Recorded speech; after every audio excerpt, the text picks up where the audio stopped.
This is Patrice Wendling with Elsevier Global Medical News, where at the Eastern Association for Surgery for Trauma, data was just presented showing that 92% of university freshmen said that texting affects their concentration while driving, yet 73% still text while behind the wheel.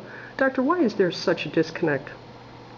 I think that it's been shown that teenagers and young adults, in particular, when they are undergoing a dangerous behavior, will rationalize away that behavior. They tend to explain away the dangers in their mind rather than changing the behavior.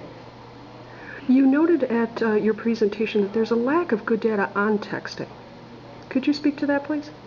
We have growing evidence that texting and cell phone use and distracted driving is causing accidents, but because it's mostly self-reported, there's no accurate reporting system for how often people are texting and driving and how often that's involved in their collisions.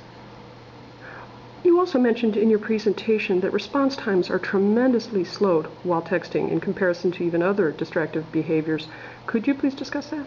Sure. In simulator-based studies, they showed that the average time someone's distracted from driving is 4.6 seconds, or the length of a football field if driving at 55 miles per hour. In other studies, they showed that respondents were 23 times more likely to be in a crash or near-crash event if they were texting while driving.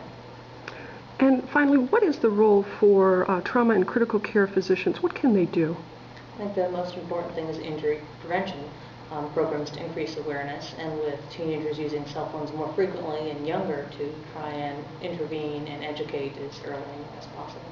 Your study noted that these children now freshmen, are using phones. They first received their phone at 14 years of age. At what age do you think these interventions should start? It should start ideally when they have their first phone, with education about how to use the phone. It should also include education on times when it's inappropriate to use the phone. Are there particular styles of interventions that work best? You had suggested that perhaps like shock videos aren't all that valuable.